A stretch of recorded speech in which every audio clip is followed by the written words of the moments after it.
Hey friends, James Marriott. So if you're like me, you were just kind of following Lovejoy, following Tommy in it, and then James Marriott showed up. But it turns out he is a really awesome musician in his own right, and pretty much just a cool guy. So today, for the first time, I'm going to check out James Marriott as a radio DJ and see if his song Grapes should be on the radio. Welcome back, friends, and a special welcome to all the new friends out there. I'm YoBGS, and yeah, when I found out that James Marriott has kind of been making music around like the whole Lovejoy thing, I wanted to get on board because, I don't know, I felt like on the radio now, especially in the whole world of top 40, we're missing out on like some rock, a little bit of punk, a little bit of alt kind of stuff, and it's nice to have like a group of young adults out there that are trying to switch things up a little bit. So, admittedly, I went with James's most recent song, Grapes. If there are any other songs you want me to check out, make sure to let me know in the comments below. Also, if there are any other artists you like that you think I should check out, let me know in the comments. I'm always looking for cool new ideas of not only stuff to play on the radio, but also music to check out on this channel. Okay, here we go. Can James bring it as strong as Lovejoy?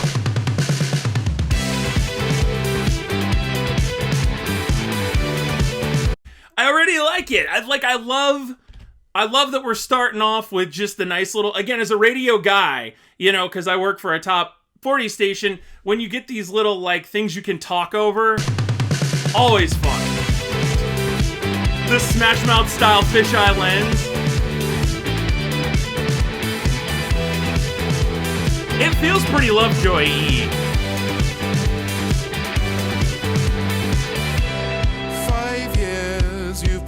Him. Could you tell me whose time are you wasting? The fruit's gone blue. Is that Technovision back here? Unrelated, and I'm gonna rewind. I was vibing out for a second, but I think, no, that's not Technovision. Never mind. But I mean, he does kind of look like Eddie Burback a little bit, so you can see. Now I've got my very own James Marriott. You say something controversial. Oh, what do you mean? Okay, it's got a lot of, like, Death Cab for Cutie vibes kind of going on, and I don't want to call it pop punk, but I love where it's going. 5 years you've been with him. Could you tell me whose time are you wasting? The fruit's gone blue, the well's gone dry. She's breaking 22, asking who am I? Commiserating. She's on to the next okay. The lyrics, I love the story that it's telling as well, right?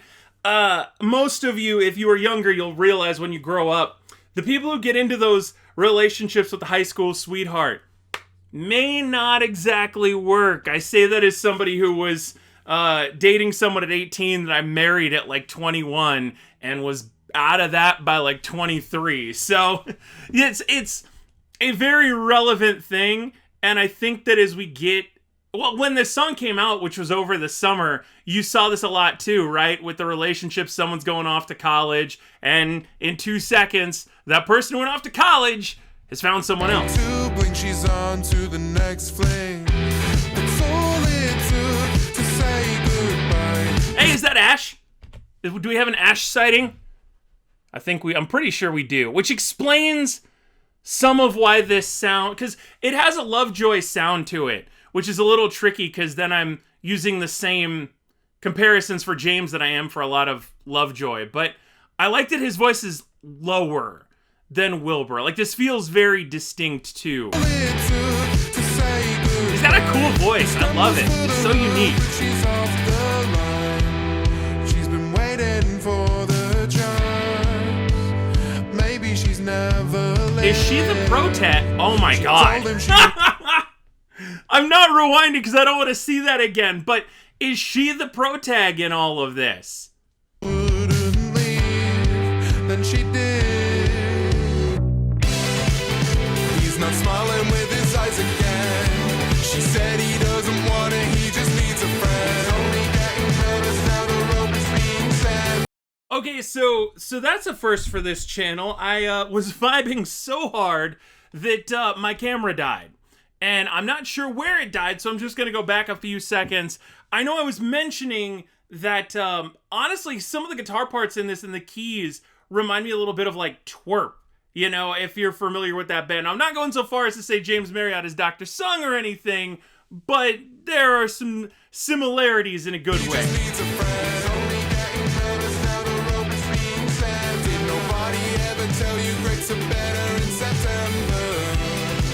I honestly didn't know that.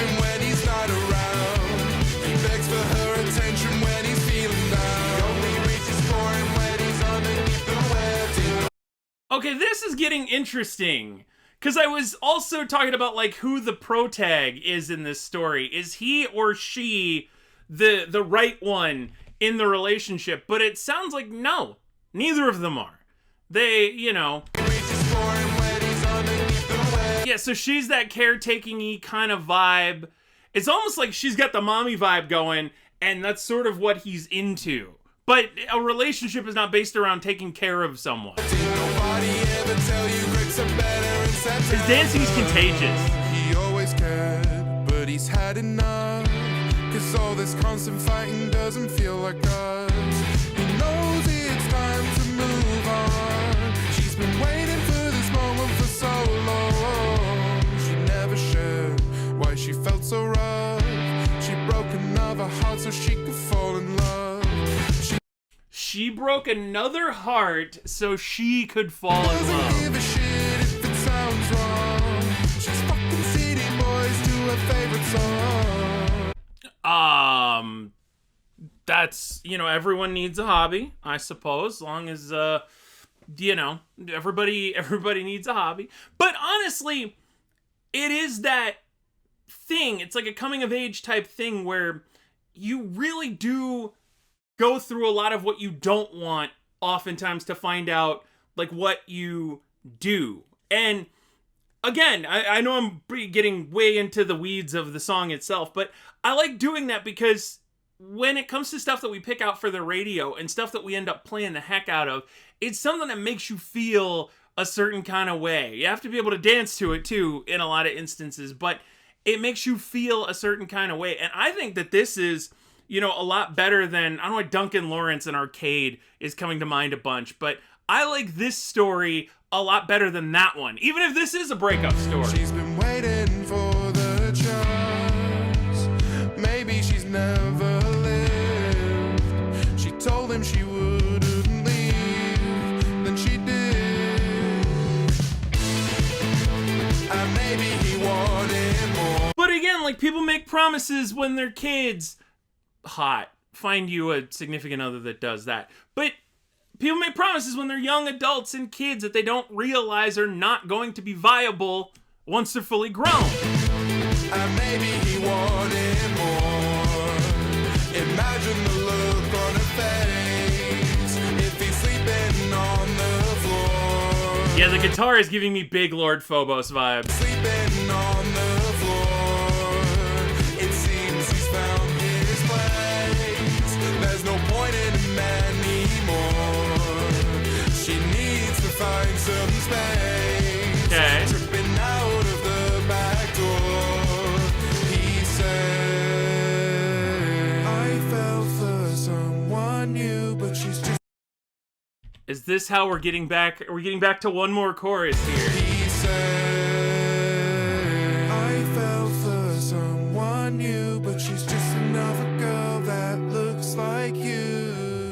What's love if it's not true? It's Imagine you just wanted to get, like, some juice. You know, you just wanted some naked juice. Maybe you just wanted some, whatever these British footages are. And there's a dude just pouring his heart out, Numa Numa dancing at the end of the aisle. what's love if it's not true? It's just another girl that looks like you. He's not smiling with his eyes again. Yep, here we go. She said he doesn't want her, he just needs a friend. He's only getting nervous now the rope is being set. Did nobody ever tell you breaks are better in September? She's laughing when he's not around.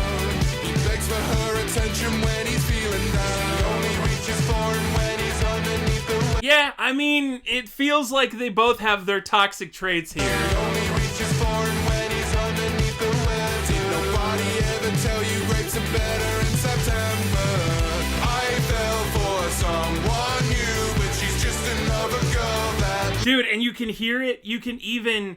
I don't know if that's just to my ear or not, but you can almost hear this being played at a concert and the audience coming together for, like, the big... I fell for someone new, but she's just another girl. I love it. That looks like I love the energy. you. What's love if it's not true? It's just another girl that looks like